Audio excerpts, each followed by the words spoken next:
এই দুনিয়া ছাড়িয়া কোথায় যাইবা ভাগিয়া, এই দুনিয়া ছাড়িয়া কোথায় যাইবা ভাগিয়া, মরণ তোমায় লইবে ঘিরি যতই করো বাহানা।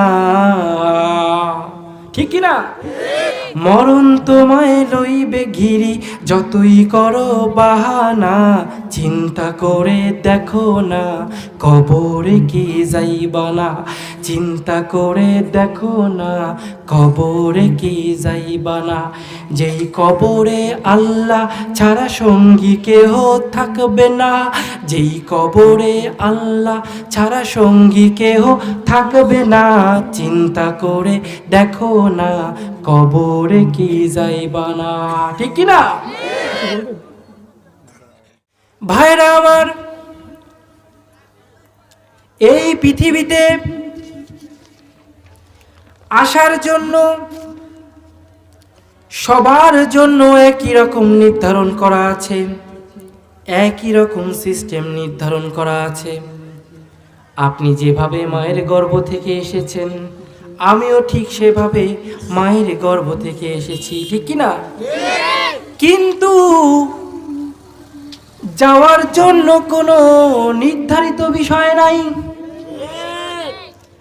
আপনি জন্ম নিলেন নিষ্পাপ হয়ে, কিন্তু পৃথিবীর বুকে আসার পরে যখন আপনার শক্তি হলো, জ্ঞান হলো, বুদ্ধি হলো, আপনি তখন মহান মালিক মহান আল্লাহকে বাদ দিয়ে মাটির মূর্তিকে পূজা করা শুরু করলেন। আবার কেউ যীশু খ্রিস্টের পূজা করে, আবার কেউ গৌতম বুদ্ধের পূজা করে, আবার কেউ এক আল্লাহর ইবাদত করে। এইবার বলেন তো, জন্ম হলো সবার একই রকম ভাবে, কিন্তু মৃত্যু কি সবার একই রকম ভাবে হবে? হবে? পার্থক্য আছে না ভাইরা আমার? এই জন্য কোরআনের মধ্যে আল্লাহ তাআলা একবারও বলে নাই প্রতিটি প্রাণীকে জন্মের স্বাদ গ্রহণ করতে হবে। বলেছেন নাকি? বলেন নাই। কি বলেছেন? প্রতিটি প্রাণীকে মৃত্যুর স্বাদ গ্রহণ করতে হবে। ঠিক না? কুল্লু নাফসিন যায়িকাতুল মাউত। প্রতিটি প্রাণীকে মৃত্যুর স্বাদ গ্রহণ করতে হবে। ঠিক কিনা মুসলমান? আচ্ছা, মৃত্যু কি খাওয়া যায়? টক, মিষ্টি নাকি ঝাল?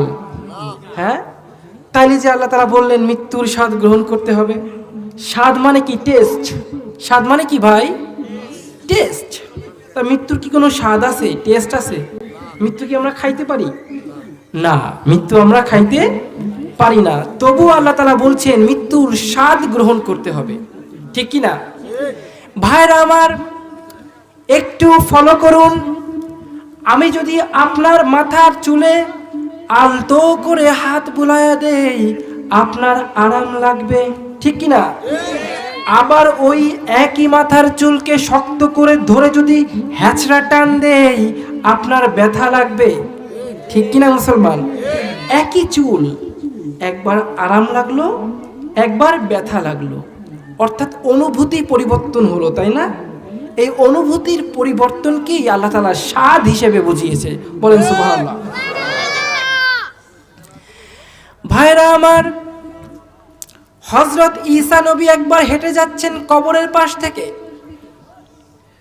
ওই কবরের পাশে একজন যুবক দাঁড়িয়ে আছে।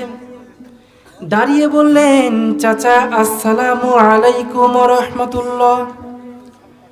নবীজি সালামের জবাব দিয়ে বললেন, তুমি কে? যুবক বলল, আমি নবী হারুন আলাইহিস সালাতু ওয়াস সালামের ছেলে। এক নবী আর এক নবীর কি ভাই? এক নবী আর এক নবীর কি? তাহলে তার ছেলে ওনার চাচা হবে। ঠিক কি না? চাচা বলে ডাকবে না? এইবার ঈসা নবী বলছেন, বিশ্বাস তো হয় না, কারণ হারুন নবীর সময় কারো মাথার চুল পাকতো না, কারো গায়ের একটা পশম পাকতো না। মৃত্যুর আগ পর্যন্ত সমস্ত পশম কালো থাকতো। তোমার চুল কেমন করে সাদা হলো রে বাবা, তুমি মিথ্যা বলছো।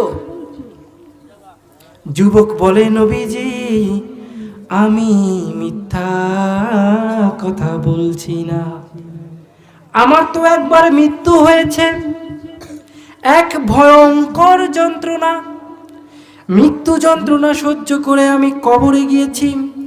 আমার বাবা আমাকে বলেছিলেন, ঈসা নবীর সাথে তোমার আরো একবার দেখা করা লাগতে পারে, তোমার বুকের মধ্যে আল্লাহ তাআলার পক্ষ থেকে আবার রূহ দিয়ে দেওয়া হবে, তোমাকে জিন্দা করা হবে। জিন্দা করার পরে আবার প্রয়োজন শেষ হলে তোমাকে মৃত্যুবরণ করানো হবে। ও নবী, ওই যে মৃত্যুর স্বাদ আমি একবার পেয়েছি, আবারও সেই মৃত্যু যন্ত্রণা সহ্য করে কবরে যেতে হবে, সেই কথা চিন্তা করে আমার মাথার সকল চুল পেকে গেছে। দেখছেন মৃত্যু যন্ত্রণা কত?